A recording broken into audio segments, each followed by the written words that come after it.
गुजर गए और अब वो ही एक दूसरे का सहारा थे। अरे हे भगवान, मैं क्या करूं? आज भी मुझे कोई काम नहीं मिला। अब तो समझ में नहीं आ रहा कि किस्मत ने क्यों मुझसे मुंह मोड़ लिया है। क्या कहूं मैं। भैया हिम्मत रखो, कुछ ना कुछ काम जरूर मिलेगा। आप बस कोशिश करते रहो। किस्मत हमेशा एक जैसी नहीं रहती। यकीन मानो, आज कोई ना कोई रास्ता जरूर खुलेगा। और मैं भी मुखिया के घर काम पर जा रही हूँ। लेट हो जाएगा तो फिर मुखिया बहुत चिल्लाने लगते हैं। ए बहन रीमा, मुझे माफ कर दे। हमारे परिवार में तू ही अकेली है और मैं तुझे भी घर में बैठा कर खिला नहीं पा रहा हूँ। बहुत दुख होता है। कोई बात नहीं भैया, और हम दोनों ही एक दूसरे का सहारा है। क्या करूं बहन, मैं तो रोज रोज मजदूरी करने जाता हूँ पर काम भी तो नहीं मिलता। इसी वजह से तुमको भी काम करना पड़ रहा है, वरना मैं तुम्हें कभी भी काम करने नहीं देता। चलो मैं निकलता हूँ। इतना कहकर माधव काम ढूंढने के लिए निकल जाता है और रीमा भी मुखिया के घर जाती है।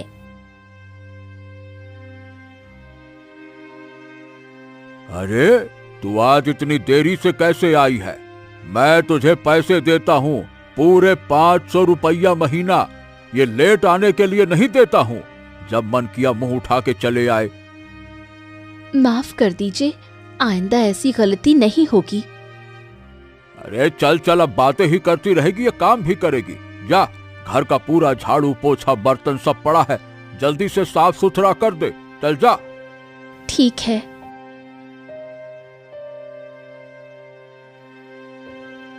फिर दिन भर कड़ी मेहनत करके रीमा घर के सारे काम करती है और फिर जैसे ही अपने घर लौट रही होती है जंगल के रास्तों से, तभी उसे राजकुमार देख लेता है। अरे वाह, ये है ना लड़की। क्या मस्त सुंदर लग रही है। आहा, और दिखने में भी किसी गरीब घर की लग रही है। मुझे इसे ही अपने प्रेम जाल में फंसाना है।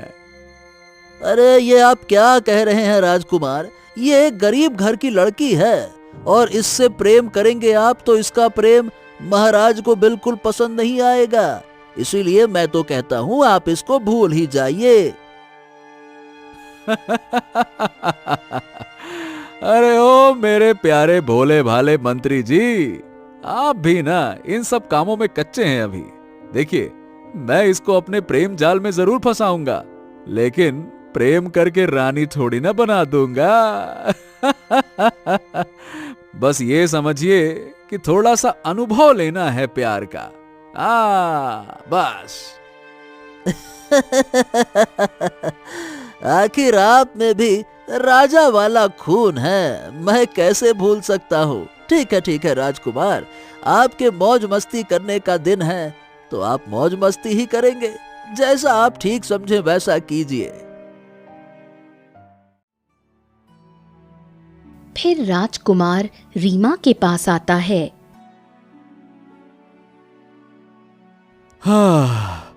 अब देखिए, मुझे बहुत जोरों की प्यास लगी है, थोड़ा पानी पिला दो। राजकुमार, आप ठीक हैं? मैं देखती हूँ यहाँ पर शायद एक झील है, उस झील से आपको पानी ला देती हूँ। इतना कहकर रीमा झील से पानी लाकर राजकुमार को पिला देती है। तभी राजकुमार कहता है, हाँ, अच्छा लगा पानी पीकर। वैसे तुम्हारा दिल कितना साफ है। ऐसी सादगी और नेक दिली मैंने अपने पूरे जीवन में नहीं देखी। तुम सच में बहुत अलग हो। वाह। राजकुमार, आप क्या कह रहे हैं?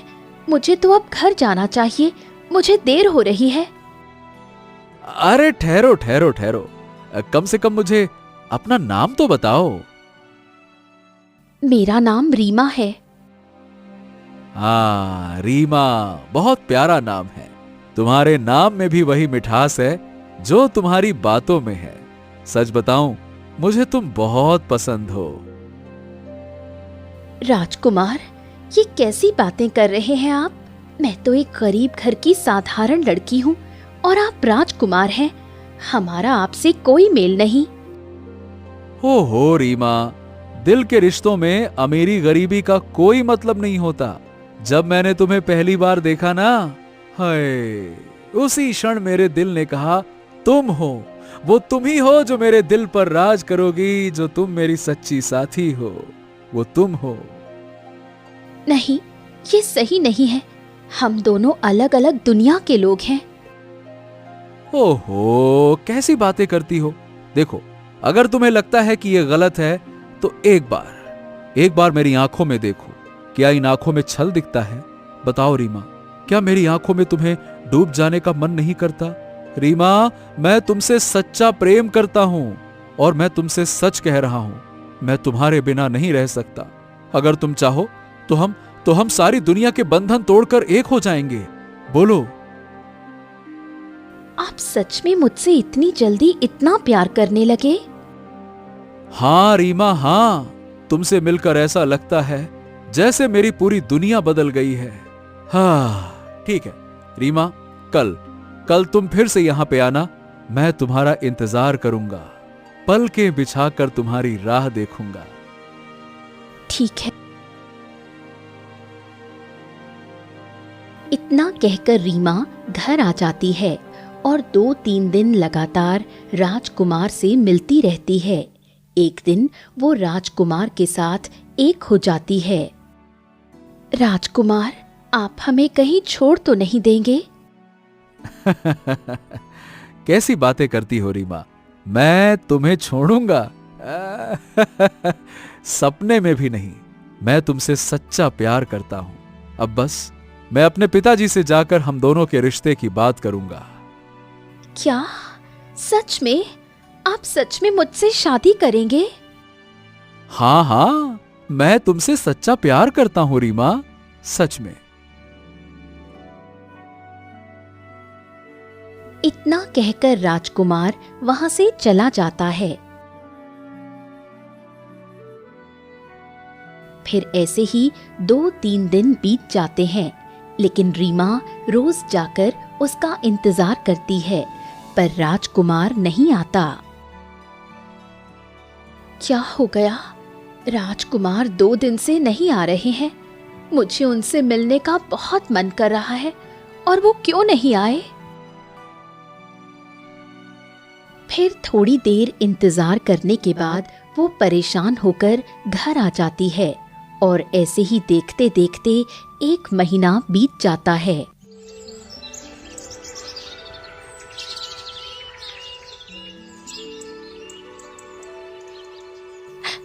राजकुमार ने मुझे धोखा दे दिया। उन्होंने मेरा बस इस्तेमाल किया। अब मैं क्या करूं? तभी अचानक रीमा को उल्टियां आने लगती हैं। अरे क्या हो गया रीमा? तुम ठीक तो हो ना? मैं वैद्य जी को बुलाता हूँ। रुको। नहीं भैया, इसकी कोई जरूरत नहीं है। बस रात में खाना नहीं खाया था, इसलिए उल्टियां हो रही हैं। मैं ठीक हो जाऊंगी, आप चिंता मत कीजिए। ठीक है, अपना ध्यान रखो। मुझे काम के लिए देरी हो रही है, मैं जा रहा हूँ। इतना कहकर माधव काम पर चला जाता है। हे भगवान, कहीं मैं जो सोच रही हूँ, नहीं, ऐसा नहीं हो सकता। मैं गर्भवती नहीं हो सकती। नहीं, ऐसा नहीं हो सकता। तभी वहां रीमा की सहेली पिंकी आ जाती है।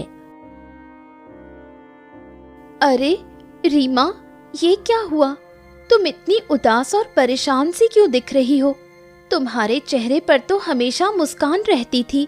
आज ऐसा क्यों लग रहा है कि तुम किसी गहरी सोच में डूबी हो? नहीं पिंकी, कुछ खास नहीं, बस ऐसे ही मन थोड़ा भारी सा लग रहा था और थकान सी महसूस हो रही है। शायद काम ज्यादा कर लिया होगा। अरे रहने दो, काम तो तुम रोज ही करती हो, पर आज तो तुम्हारी आंखों में ही कुछ और कहानी नजर आ रही है। खैर छोड़ो इन बातों को, मैं तुम्हें एक खुशखबरी देने आई हूँ। मेरी शादी तय हो गई है और मैं चाहती हूँ कि मेरी सबसे प्यारी सहेली मेरी शादी में जरूर आए। सच पिंकी, ये तो बहुत ही अच्छी खबर है। मुझे बहुत खुशी हुई और मैं जरूर आऊंगी। आखिर तुम्हारी खुशी में शामिल होना तो मेरा भी फर्ज है। बताओ तो सही, शादी कब है? बस 2 दिन बाद ही शादी है। सब तैयारी जोर शोर से चल रही है, घर में रौनक लगी हुई है और मैं तो बस यही सोच रही थी कि तुम अगर नहीं आओगी तो मेरी शादी अधूरी सी लगेगी, इसलिए तुम्हें हर हाल में आना ही होगा। हाँ पिंकी, मैं जरूर आऊंगी। तुम्हारी शादी में शामिल होकर मुझे भी बहुत अच्छा लगेगा और तुम्हें दुल्हन के रूप में देखने का तो मैं बेसब्री से इंतजार करूंगी। तो फिर पक्की बात हुई, मैं तुम्हारा इंतजार करूंगी और तुम बिना बताए कहीं पीछे हटना मत, क्योंकि मेरी सबसे प्यारी सहेली के बिना मेरी खुशी अधूरी रहेगी। ठीक है पिंकी, वादा करती हूँ तुम्हारी शादी में जरूर आऊंगी।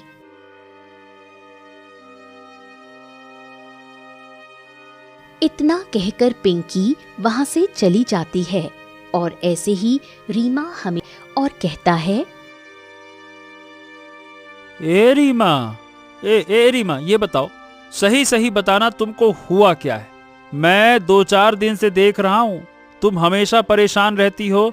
कोई तकलीफ है तो बोलो ना, मैं तुम्हारी मदद करूंगा। बताओ क्या समस्या है, बोलो। नहीं भैया, बस कुछ नहीं, ऐसे ही तबीयत ठीक नहीं रहती, बस इसलिए। क्या बताऊं भैया, मैं मां बनने वाली हूं, मुझे कुछ समझ नहीं आ रहा। फिर माधव घर से बाहर चला जाता है।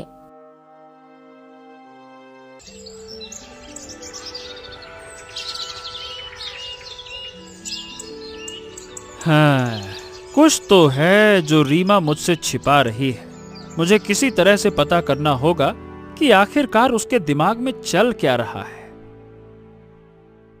तभी पिंकी आती है। भैया, रीमा कहाँ है? मुझे उससे कुछ जरूरी बात करनी थी। हाँ, वो घर में है, जाओ। अच्छा पिंकी, सुनो, मेरी एक मदद करोगी? हाँ भैया, बोलिए, मैं आपकी क्या मदद कर सकती हूँ? तुम बस रीमा से ये पूछो कि उसको परेशानी क्या है। मतलब मुझे ऐसा लगता है कि वो जरूर मुझसे कुछ छिपा रही है, पर मुझे बता नहीं रही है। शायद तुम उसकी पक्की सहेली हो तो तुमको बता दे। पूछ के देखो ना, रीमा को क्या समस्या है, बेचारी परेशान लगती है। ठीक है भैया, मैं जरूर उससे पूछूंगी। इतना कहकर पिंकी रीमा के पास आती है। क्या हुआ रीमा? कल मेरी शादी है और तुम अभी तक एक बार भी नहीं आई। चलो ना, मेरी शादी में मेरा मन नहीं लगता। क्या हुआ? बहुत दिनों से देख रही हूँ तुम परेशान हो, बताओ क्या बात है? मैं बहुत परेशान हूँ, मैं माँ बनने वाली हूँ। ये तुम क्या बातें कर रही हो? तुम कैसे माँ बन सकती हो? राजकुमार ने मुझसे प्यार का नाटक किया और मुझे धोखा दे दिया। कई दिनों से वो नहीं आ रहे हैं। अब मैं भैया को कैसे बताऊं? भैया टूट जाएंगे। इस सच के साथ मैं दिन रात तड़पती रहती हूँ। तभी माधव अंदर आ गया। अरे तुमने ये क्या कर दिया रीमा? मैं तुमसे इतना प्यार करता था और तुमने मेरे विश्वास को तोड़ दिया। मैं तुम्हें कभी माफ नहीं करूंगा, कुलक्षणी कहीं की। इतना कहकर माधव फूट फूट कर रोने लगा। भैया, मुझे माफ कर दो, मुझसे गलती हो गई। मुझे सच में नहीं पता था कि राजकुमार मुझे धोखा दे देंगे। वो मुझसे सच्चा प्यार करते थे। मुझे माफ कर दीजिए। बस अब कोई फालतू की बात मत करना। मैं गरीब था तो क्या हुआ? मुझे अपने ऊपर गर्व था कि मेरी बहन मेरे साथ है, लेकिन जो तुमने किया है ना, उससे मेरा सर शर्म से झुक गया है। अब बताओ मैं किसी को क्या मुंह दिखाऊंगा, ये सोचा है तुमने? बस पता नहीं मुंह उठा के पता नहीं कहां से मुंह काला कर आई, कुलक्षणी कहीं की। भैया संभालिए अपने आप को, इस तरह टूट जाएंगे तो इन हालात का सामना कैसे कर पाएंगे? अरे पिंकी, इसने मुझे कहीं का नहीं छोड़ा, तुम समझती क्यों नहीं हो? तभी ये बात पड़ोसी हरिया सुन लेता है। ये तो ताजा खबर है। अरे ये तो बहुत ही मसालेदार खबर है। मुझे जल्द से जल्द ये बात मुखिया जी को बतानी चाहिए। ये बहुत सीना चौड़ा करके पूरे गांव में घूमता था ना, मेरी बहन मेरी बहन। आज उसी की बहना ने ऐसा डसा है, ऐसा डसा है। पूरा खेल गांव वालों के सामने खोल के रख दूंगा। हाँ। फिर वो भागकर मुखिया के पास जाता है। अरे क्या हो गया हरिया, तू इतना उतावला होकर मेरे पास क्यों आ रहा है? क्या बात है? अरे मुखिया जी, बात ही कुछ ऐसी है। मुखिया जी, हमारे गांव में जो माधव की बहन नहीं है, जो आपके यहाँ काम करने आती है, क्या नाम है उसका, रीमा। अरे हाँ हाँ, तो क्या हो गया? काम करने आती है तो इसमें कौन सी बड़ी बात है? आती है तो आती है, कहना क्या चाहता है तू? अरे मुखिया जी, आप पहले मेरी पूरी बात तो सुनिए। उसके पेट में नाजायज बच्चा पल रहा है। हाँ। अरे ये क्या कह रहे हो? अगर नाजायज बच्चा है, इसका मतलब वो हमारे गांव में रहेगी तो हमारे गांव को बदनाम करेगी। नहीं नहीं नहीं नहीं, इसे हमें अपने गांव में नहीं रहने देना है। हाँ, यही तो मैं कहने आया था मुखिया जी। हरिया, चलो उसे गांव से बाहर निकालकर फेंकते हैं, चलो। फिर मुखिया, हरिया और भी कई सारे गांव वाले सभी उसके घर पर आते हैं। अरे ओ माधव, माधव, ए माधव, निकल बाहर। अरे बाहर निकल, तुम्हारी बहन ने क्या गुल खिलाया है, पूरे गांव को पता चल गया है। तुमसे एक तुम्हारी बहन नहीं संभाली जाती। अरे चुल्लू भर पानी में डूब मर, नालायक कहीं का। अरे बाहर आ। तभी माधव बाहर आ जाता है। अरे तेरी बहन ने किस किस से मुंह काला करवाया है? अरे गंदा खून हमारे गांव में नहीं रह सकता। मारो इसको, पत्थर से मारो, इसका पूरा खानदान ही गंदा है। मारो ससुर के नाते को, मारो। अरे रुकिए रुकिए रुकिए रुकिए रुकिए रुकिए, आप लोग ये क्या कर रहे हैं? मेरी बात तो सुनिए। आप लोग जैसा समझ रहे हैं ऐसा कुछ नहीं है। सुनिए सुनिए, रुकिए। हम लोग क्या समझ रहे हैं, ये हम बहुत अच्छी तरह से जानते हैं। ये बता, क्या तेरी बहन के पेट में पाप नहीं पल रहा है? बता। हाँ, और नहीं तो क्या। अरे मारो साथियों, इन दोनों भाई बहनों को पत्थर से मारो, मारो इनको।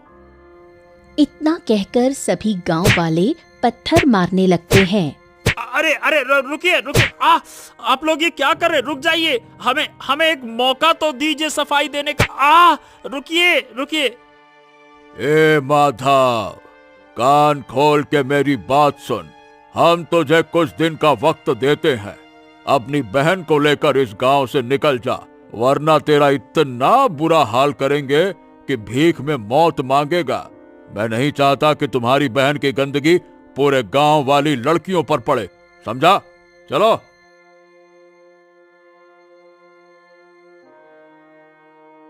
इतना कहकर सभी गांव वाले वहां से चले जाते हैं, लेकिन माधव के सिर से खून निकलने लगता है। भैया, आपके सर से खून निकल रहा है, रुकिए, मैं अभी साफ कर देती हूँ। अरे बस बस बस, खून मत पोंछ रीमा। अरे तू समझती है कि ये हल्का फुल्का जख्म है, कुछ भी नहीं है। अरे असली जख्म तो मेरे दिल पर दिया है तूने, है? ये खून तो शायद रुक भी जाएगा, पर तेरे दिए हुए घाव कभी नहीं भर पाएंगे, कभी नहीं। इतना कहकर माधव ने रीमा का हाथ झटक दिया। और बिना पीछे देखे वहां से चला गया। ये सब मेरी वजह से ही हो रहा है। मेरी वजह से भैया के साथ गांव वालों ने बुरा सुलूक किया। मुझे जीने का कोई हक नहीं है। मुझे मर जाना चाहिए। इतना कहकर रीमा घर से एक बोतल लेकर निकल जाती है। तभी एक बूढ़ा व्यक्ति देख लेता है। ये क्या? ये तो माधव की बहन है और ये नदी की तरफ क्यों जा रही है? हैं? और उसके हाथ में ये बोतल कैसा है? ओहो, मुझे जल्दी से जाकर ये बात माधव को बतानी चाहिए। फिर वो भागकर माधव के पास आता है। अरे माधव, ए माधव, तेरी बहन नदी की तरफ जा रही है। उसके हाथ में कोई बोतल भी थी। अरे जाकर देख, कहीं कुछ अनहोनी ना हो जाए। जा जा जा जा। ये आप क्या कह रहे हैं काका? नहीं नहीं नहीं, मेरी बहन ऐसा नहीं कर सकती है। हे भगवान, ये मैंने क्या कर दिया? उसके साथ मैंने बहुत कड़वी बात की। मुझे जल्द से जल्द उसके पास जाना चाहिए। चलिए काका, मैं जाता हूँ। आपका बहुत बहुत धन्यवाद। मैं जाता हूँ। फिर वो भागकर अपनी बहन के पास जाता है, लेकिन तब तक रीमा जहर खा चुकी थी। रीमा, रीमा, रीमा, तुमने जहर क्यों खाया? अरे तुम नहीं जानती थी कि तुम मेरी इकलौती बहन हो। मैं तुमसे बहुत प्यार करता हूँ। अगर तुमको कुछ हो गया तो मैं कैसे जीऊंगा रीमा, कैसे? भैया, मैं आपकी और बेइज्जती होते हुए नहीं देख सकती थी, इसलिए मैंने ऐसा किया। मुझे माफ कर दो। अरे मैं तुम्हें कुछ नहीं होने दूंगा। मैं तुम्हें बचा कर रहूंगा। चलो। तभी वो जल्दी से अपनी बहन को गोद में उठाकर हकीम के पास लाता है। हकीम जल्दी से उसका इलाज करता है।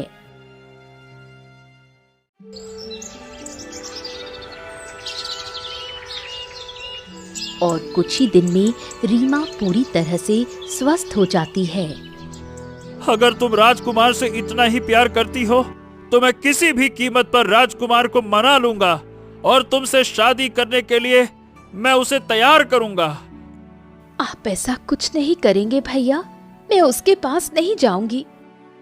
नहीं, मैं तुमसे बहुत प्रेम करता हूँ और तुम राजकुमार से प्रेम करती हो और मैं तुम्हें उदास नहीं देख सकता।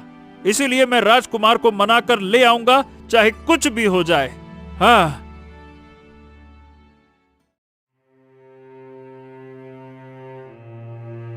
इतना कहकर वो घर से निकल पड़ता है।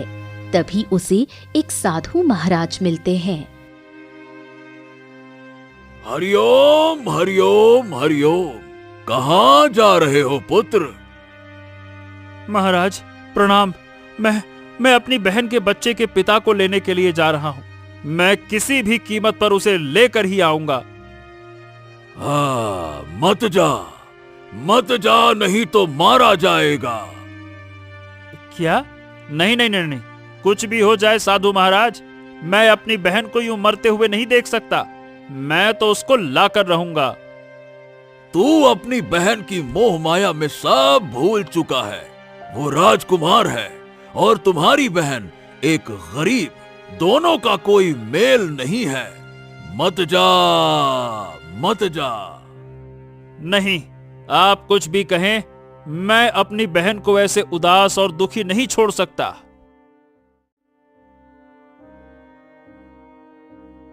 इतना कहकर वो राजमहल जाता है। सभी सैनिक उसे रोक लेते हैं। अरे रुको रुको रुको रुको, कहाँ जा रहे हो? हैं? मुझे महाराज से मिलना है। बहुत जरूरी काम है, मुझे अंदर जाने दो।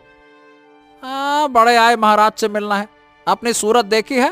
भिखारी जैसे कपड़े पहने हुए हैं, हाथों में कुछ नहीं है। अरे तुझे अंदर जाने की अनुमति नहीं दी जाएगी। चले आए मुंह उठाकर। कोई साधारण आदमी ऐसे ही महल में नहीं घुस सकता। मुझे कोई फर्क नहीं पड़ता कि तुम मेरे बारे में क्या सोचते हो। हाँ, मैं जानता हूं कि मेरी हालत खराब है, लेकिन मेरे इरादे साफ हैं। चाहे जान चली जाए, पर मैं महाराज से तो मिलकर ही रहूंगा। अरे क्या हो गया भाई, क्या है वहां पे? क्यों शोर मचा रखे हो तुम लोग? क्या बात है? आप प्रणाम मंत्री जी। मंत्री जी देखिए ना, ये एक भिखारी गरीब है और ये महाराज से मिलने की जिद कर रहा है। मैंने इसे मना किया, लेकिन कह रहा है कि महाराज से मिलकर ही जाएगा। अच्छा ठीक है, जाने दो, महाराज भी दरबार में बैठे हैं, इसका दुख भी सुन लेंगे। आजा भाई, आ जाओ। धन्यवाद मंत्री जी, धन्यवाद। फिर माधव राज दरबार में जाता है। कहो भाई, कैसे आना हुआ? महाराज, आपके पुत्र राजकुमार ने मेरी बहन से प्यार का नाटक किया और उसे गर्भवती करके छोड़ दिया। आप अपने राजकुमार को कहिए कि वो हमारी बहन से विवाह करें। ये क्या फालतू की बातें कर रहे हो तुम? ऐसा हरगिज नहीं हो सकता। मेरा पुत्र और तुम्हारी बहन? नहीं, हरगिज नहीं। महाराज, अगर मेरी बातों पर विश्वास नहीं है तो आप राजकुमार से पूछ लीजिए, वो तो सारा सच बता देंगे। तभी राजकुमार भी आ जाता है। राजकुमार, कहिए, ये जो कह रहा है क्या वो सच है या झूठ? सही बताओ। पिताजी, ये जो बोल रहा है वो सच है, लेकिन मैं विवाह नहीं कर सकता हूँ पिताजी। मैं तो सिर्फ उससे प्यार का नाटक कर रहा था, अपने दिल को बहला रहा था। अब मेरा दिल बहल गया तो मैंने उसे छोड़ दिया। मैं उससे विवाह करके उसको रानी नहीं बनाने वाला। और मैं तो कहता हूँ पिताजी, इसको मौत की सजा दीजिए और मामला खत्म कीजिए। क्यों? सुन लिया तुमने कि राजकुमार ने क्या कहा? वो तुम्हारी बहन से विवाह नहीं करना चाहता। अब देख क्या रहे हो? जाओ यहाँ से और तुम्हारी बहन की कहीं दूसरी जगह शादी करवाओ, और जो भी पैसा खर्च होगा वो पैसा हम देंगे। चलो जाओ यहाँ से, जाओ। तभी माधव महाराज के पैर पड़ जाता है। महाराज, मेरी बहन आपके बेटे राजकुमार से बहुत प्रेम करती है। आप जो कहेंगे मैं वो सब कुछ करूंगा। बस मेरी बहन को बचा लीजिए। वो गर्भवती है, उसके पेट में राजकुमार का बच्चा है। ओहो, लगता है तू वही है जिसकी मुझे तलाश थी। जा और एक पवित्र सुनहरा फूल लेकर आ। मेरी रानी 10 साल पहले मर गई थी, पर वो आज भी जिंदा हो सकती है अगर वो पवित्र सुनहरा फूल मिल जाए तो। अगर तू वो ले आया तो तू जैसा बोलेगा वैसा ही होगा। हाँ, ठीक है, मैं वो फूल लेकर जरूर आऊंगा। ठीक है।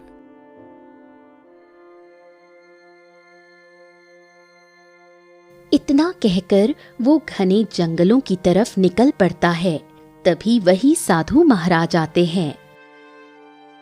हरिओम, कहाँ जा रहा है तू?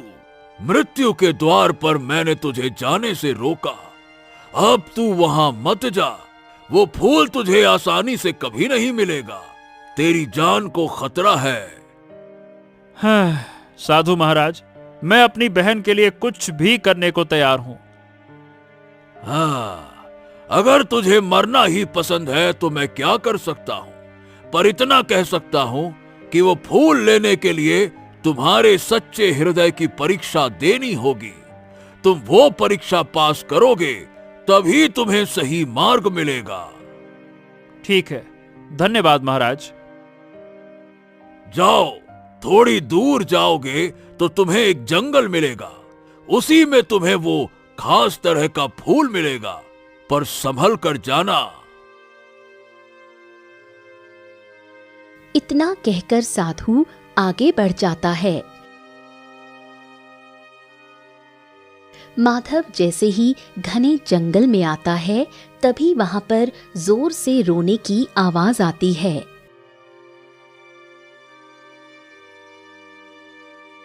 अरे, ये इतने घने जंगल में रो कौन रहा है? देखना होगा। जो भी परेशान है मुझे उसकी मदद करनी चाहिए। फिर वो पास जाकर देखता है तो एक चिड़िया होती है जो फूट फूट कर रो रही होती है।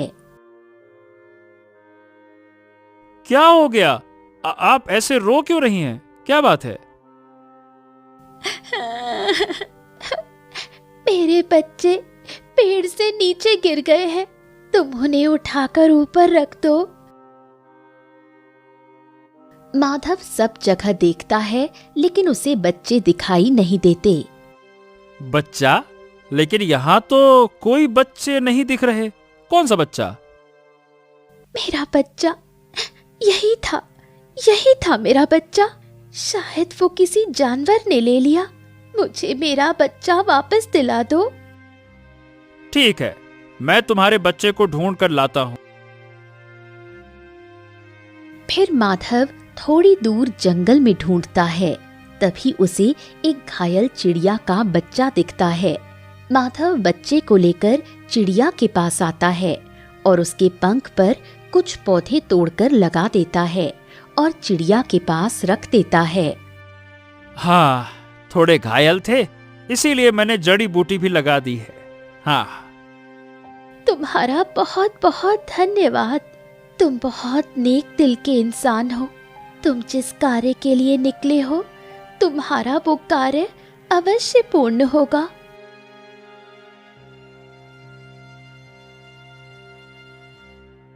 फिर माधव आगे बढ़ता है। थोड़ी दूर जाने के बाद सामने उसे 3 बड़े पेड़ दिखाई देते हैं। पेड़ों के बीच में एक जादुई आवाज सुनाई देती है। रुक जाओ, तुम आगे नहीं जा सकते हो। तो तुम कौन हो? देखो, मुझे जाने दो। मुझे वो जादुई फूल किसी भी कीमत पर चाहिए। अगर तुम्हें वो फूल चाहिए तो मेरे सवाल का जवाब देना होगा। ठीक है, मैं उसका जवाब देने के लिए तैयार हूँ, पर मैं पीछे नहीं रह सकता। मेरी बहन की जिंदगी और मौत का सवाल है, पूछो। माधव, यदि तू सच्चे दिल से अपनी बहन के लिए ये फूल ले जाना चाहता है तो पहले मेरी परीक्षा पास कर। तीनों पेड़ों में से केवल एक पेड़ के नीचे फूल है, बाकी पेड़ों में जाल और भ्रम है। तुझे बस एक सवाल का सही जवाब देना होगा। अगर प्यार सच्चा हो और दिल नेक हो तो इंसान कैसे निर्णय लेता है?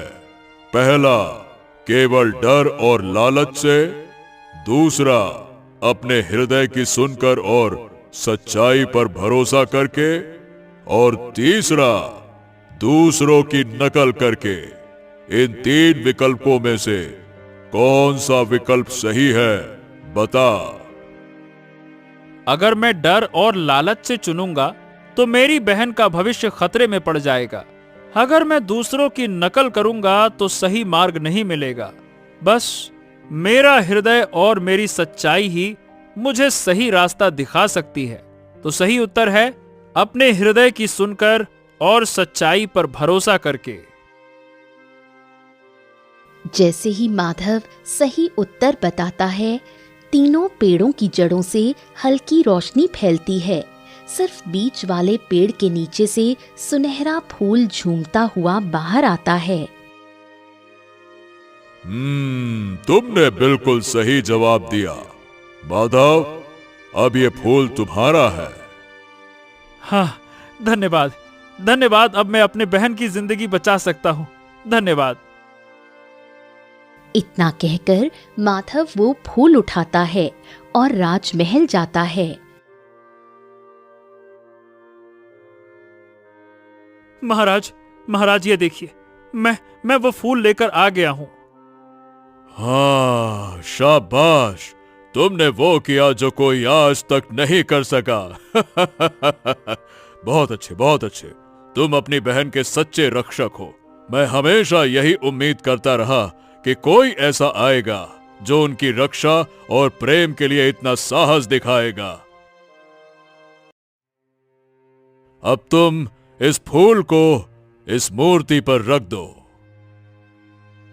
फिर माधव वो फूल लेकर रानी की मूर्ति पर रख देता है।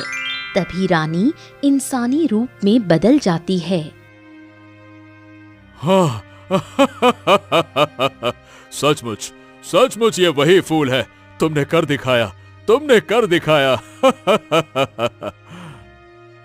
हाँ, धन्यवाद माधव। अब मैं समझ गया कि सच्चा प्यार और सच्चा सम्मान ही सबसे बड़ी शक्ति है। मैं तुम्हारी बहन से विवाह करने के लिए तैयार हूं। राजकुमार ने बिल्कुल ठीक कहा। मैं तुम्हारी बहन को अपने राजमहल, अपने परिवार, अपने घर की वधू बनाने के लिए तैयार हूं। हम जल्द ही दोनों की शादी बहुत ही धूमधाम से करेंगे।